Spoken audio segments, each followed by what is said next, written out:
في فضيحة مدوية تكشف عمق الانهيار السياسي والأخلاقي للنظام العسكري الجزائري.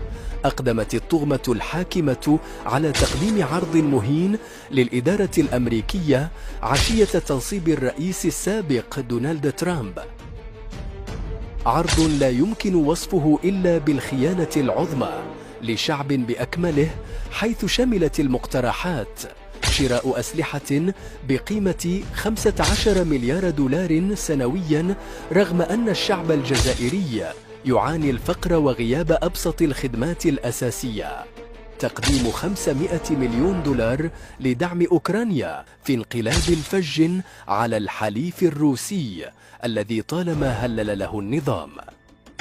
تسليم ضباط نظام الأسد اللاجئين في الجزائر في تنكر صارخ للشعارات القومجية المزعومة التي يخدر بها النظام شعبه.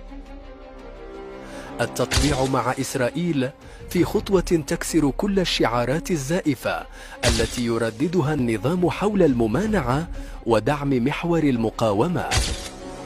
ولكن الكارثة الأكبر تكمن في الهدف من هذه التنازلات المخزية: إلغاء الاعتراف الأمريكي بمغربية الصحراء، وهم عبثي يكشف إفلاس النظام الذي استنفد كل أوراقه بعد أن أدرك أن الكيان الانفصالي أصبح جثة هامدة منذ الاعتراف الأمريكي بمغربية الصحراء.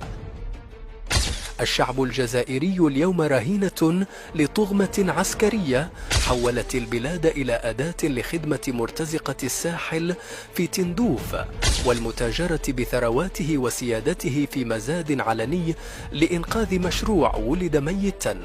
هل يستفيق الجزائريون وينتفضون لاستعادة وطنهم من قبضة الجنرالات الذين لم يبق لهم سوى تقديم شرف الجزائريين على طبق من ذهب للمساومات الدولية، أم يستمرون رهائن لخيانة لا حدود لها؟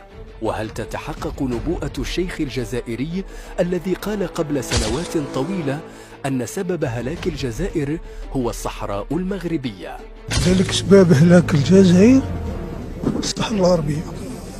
هذه للأمانة أني قلتها لك وتعرف راسك إن شاء الله. ذلك أسباب هلاك الجزائر الصحراء الغربية. هذه للأمانة أني قلتها لك وتعرف راسك إن شاء الله.